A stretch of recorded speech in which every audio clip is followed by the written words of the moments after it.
हम तो संविधान में बांधे हुए हैं ना। ये कहाँ बौद्ध मठ, हम यहाँ राष्ट्रपति भवन प्रधानमंत्री कार्यालय पे कब्जा कर ले जाके। मोदी जी गलत फहमी काट दे। अभी कितने मारोगे? 1 लाख, 2 लाख, 5 लाख, भाई 10 लाख मारोगे? वो तो शुक्र है इस देश में हमारे जैसे लोग हैं तो संविधान को मानते हैं, वरना हम भी संविधान को एक दिन अगर दिमाग फिर गया ना तो संविधान भी साइड में रख के जिस दिन हम आगे उस दिन सारी जगह हमारा कब्जा होगा। सिर्फ एक ही आदमी है और एक ही रास्ता है। भीम आर्मी जितनी मजबूत होगी बहुजन समाज उतना मजबूत होगा। फिर किसी की हिम्मत नहीं होगी कोई बौद्ध मठ पे कब्जा कर ले, भाई बोधि विहार पे कब्जा कर ले या बहुजन समाज के नौजवानों को मारे। लेकिन लड़ाई किस चीज की है? आप भी रहिए वो भी रहिए, साथ मिलकर आप एक साथ नहीं आ सकते? सर देखिए, साथ रहने का मतलब ये है, मंदिरों में तो हम भी कह रहे हैं भाई दलितों को पुजारी बना दो। भाई राम मंदिर में कहाँ है वाल्मीकि? है कोई वाल्मीकि पुजारी? भाई बैठाओ ना वाल्मीकि समाज के आदमी को। अयोग्य बताते हैं। देखिए सर, वे लोग जबरदस्ती हमारे ऊपर बैठे हुए हैं वर्ण व्यवस्था के हिसाब से। हम ऐसी वर्ण व्यवस्था को लात मारते हैं, हम नहीं मानते वर्ण व्यवस्था। इस देश के मूल निवासी हम हैं, इस देश के राजा रहे हैं हम, लेकिन अब ये राजा सरकारों के काबू में नहीं आएंगे। हम बौद्ध धर्म जो हमारा मूल धर्म है उसको बचाने के लिए खून भी बहाना पड़े तो पीछे नहीं हटेंगे। ये लोग जबरदस्ती हमारे ऊपर बैठे हुए हैं वर्ण व्यवस्था के हिसाब से। हम ऐसी वर्ण व्यवस्था को लात मारते हैं, हम नहीं मानते वर्ण व्यवस्था। इस देश के मूल निवासी हम हैं, इस देश के राजा रहे हैं हम, लेकिन अब ये राजा सरकारों के काबू में नहीं आएंगे। हम बौद्ध धर्म जो हमारा मूल धर्म है उसको बचाने के लिए खून भी बहाना पड़े तो पीछे नहीं हटेंगे। लेकिन बौद्ध धर्म में तो शांति का मार्ग दिखाया गया। सर देखिए, यहाँ तो एक बार क्रांति तो होगी।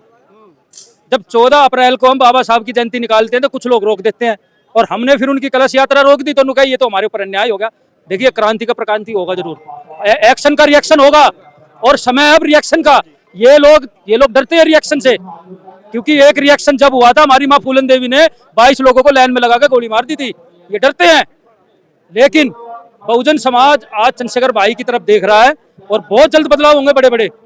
ये तो पीएम मोदी कहते हैं मैं तो बुद्ध की धरती से आया हूं, आपकी बात नहीं मानी जा रही है। देखिए सर, ये भीख मांगने के लिए तो बाहर जाते हैं, जब बोलते हैं हम तो बुद्ध की धरती से आए हैं और यहाँ देश में आते फिर मारकाट शुरू करते हैं राम के नाम पे। इन लोगों ने तो राम को भी बदनाम कर दिया।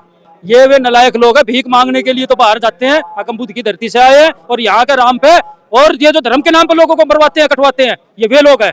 ये अब नहीं चलेगा। लेकिन आंदोलन आप कर रहे हैं, कुछ असर तो हो नहीं रहा सरकार पे। सर देखिए, अभी 10 दिन भीम आर्मी ने पैदल यात्रा निकाली है, ठीक, बिहार के अंदर बोध गया गए, वैशाली गई, पटना गई वो यात्रा, हम भी शामिल थे। अब यहाँ जंतर मंतर से ऐलान होगा। जो हमारे बौद्ध भिक्षु हैं भैया ऐलान कर दिया हमने भैया से लेना बौद्ध मठ। हम तो संविधान में बांधे हुए हैं ना। ये कहाँ बौद्ध मठ, हम यहाँ राष्ट्रपति भवन प्रधानमंत्री कार्यालय पे कब्जा कर ले जाके। मोदी जी गलत फहमी काट दे। अभी कितने मारोगे? 1 लाख, 2 लाख, 5 लाख, भाई 10 लाख मारोगे? फिर भी बताओ, इनके हम काबू में नहीं आएंगे। लेकिन जय श्री राम के नारे लगाए गए, क्या हुआ उसके बाद? कुछ नहीं हुआ, मुकदमा वहीं थम गया। सर देखिए, इन्होंने, मैंने बोला ना जय श्री राम, और भी ये नारे लगाते हैं। इन्होंने भाई अपने भगवान जो है नहीं, काल्पनिक है। मैं तो ये कहता हूँ सब काल्पनिक है। अगर ये नारे लगा भी रहे हैं तो ये उनको बदनाम कर रहे हैं। भाई भगवान, ईश्वर, अल्लाह, बोध, महाबोध, अभी तथागत गौतम बुद्ध, बाइबल क्या ये कहती है कि तुम आदमी आदमी को मारो? कोई भी किताब ये नहीं कहती आदमी आदमी को मारो। भारतीय संविधान भी ये नहीं कहता कि आप मारो, लेकिन भारतीय संविधान में अगर कोई किसी को मारता है तो सजा का, उसके अंदर दंड का है प्रावधान। तो भारतीय संविधान सर्वप्रिय है इस देश में। मैं तो ये कहता हूँ मोदी जी सारी जो किताबें बैन करवा दे, सिर्फ भारतीय संविधान को सबसे ऊपर रखे। भारतीय संविधान ही यहाँ का धर्म होना चाहिए और भारतीय संविधान की तहत ही न्याय होना चाहिए। लेकिन आपके लोग ही जो आपकी टांग खींचने का काम कर रहे हैं, आंदोलन को नीचे ले जा रहे हैं। सर देखिए, हर समाज में ऐसे नलायक लोग बहुत भरे पड़े हैं। जैसे संसद के अंदर 131 सांसद पहले बैठे हैं नलायक, तो समाज की आवाज कोई मतलब नहीं समाज से। एक अकेला चंद्रशेखर हमारे सांसद जी, उनकी आवाज बने बैठे हैं सबकी, समाज की, कौम की।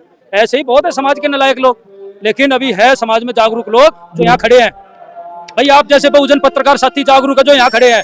वैसे तो मीडिया, बोधी मीडिया भी बहुत है भाई जिन्होंने पाकिस्तान पे भी बताऊं फतेह कर ली थी, भाई रावलपिंडी पे कब्जा कर लिया था अफगानी, और ये बताऊं लाहौर पे कब्जा कर लिया था मीडिया ने। तो ये तो इस देश में नलायकी हर जगह है।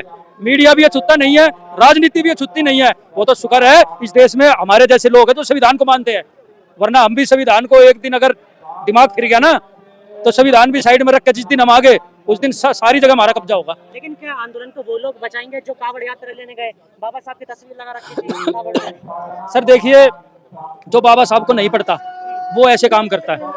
और मैं तो ये बता दूं, दिल्ली के अंदर, ज्यादा दूर नहीं दिल्ली में, मैं ये नहीं कह रहा महाराष्ट्र जाओ, राजस्थान जाओ या उत्तर प्रदेश जाओ, दिल्ली के अंदर दलित समाज के नौजवानों को मंदिरों में घुसने नहीं दिया। ये हिरोनी के अंदर, इटाला के अंदर मंदिरों में जल वे लेकर तो आए थे, हम बड़े हमें भगवान हो गए जाने थे, वे लेकर तो आए थे जल, लेकिन उनकी हैसियत जब दिखा दी गई जब ये बोल रहा कि अंदर मत आना, बाहर के बाहर जाओ।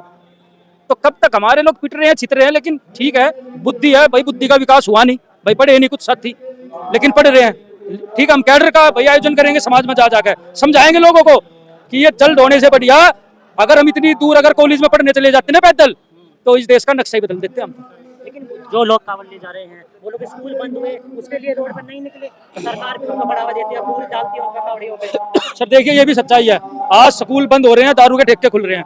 हमारे ही गांव के अंदर, हमारी विधानसभा के अंदर, नजफगढ़ क्षेत्र के अंदर एक ठेका बंद कराने के लिए हमने आंदोलन कर लिया। और यही बीजेपी सरकार जब से आई है, हमें चैलेंज कर दिया, तुम भाई एक के लिए आंदोलन करोगे, हम 3 और खुलवाएंगे। आज मेरे गांव में 3 ठेके खुल गए।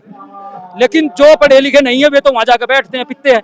लेकिन उनको भी समझाते हैं हम कि ये हमारी दुर्दशा करने वाली सरकारें हैं।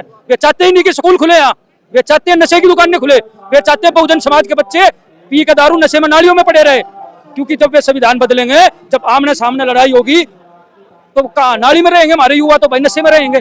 इन सरकारों की ये साजिश है। मैं अपने बहुजन समाज के सभी साथियों से कह दूं, आपके चैनल के माध्यम से, कि नशे से दूर रहो भाई, अपनी ताकत बढ़ाओ भाई, एक्सरसाइज करो, पहलवानी करो, खाओ पियो, मजे में रहो। और जो कोई संविधान को ऐसे हटाने की बात करे, उसको बता दो, फिर घेर भी दो, धोपी पटक दे के। हम है जिंदा, बाबा साहब के बच्चे जिंदा है अभी। लेकिन आंदोलन को कैसे मजबूत करेंगे? अब बिहार में चुनाव है, फिर राजनीति करी जाएगी। सर देखिए, 5 साल में चुनाव आएंगे जाएंगे, लेकिन भीम आर्मी आज अपने बहुजन समाज में कैडर लगाने का काम कर रही है। आप रिजल्ट देखेंगे आने वाले 2 से 3 साल के अंदर, यही दिल्ली में मैं दिखाऊंगा आपको कि भीम आर्मी का हर गली में एक एक बच्चा कार्यकर्ता होगा दिल्ली के अंदर। क्योंकि बहुत से लोग कहते हैं कि दिल्ली के अंदर सबका पेट भरा है, लेकिन सब अपना पेट तो भरा, लेकिन पीड़ा छुपाए बैठे हैं। उनको कोई दिख नहीं रहा दल लेवल, लेकिन उनको दिखाने की ये जरूरत है कि भीम आर्मी के लोग चंद्रशेखर भाई के नेतृत्व में काम कर रहे हैं। अब उनको डरने की जरूरत नहीं है, दबने की जरूरत नहीं है।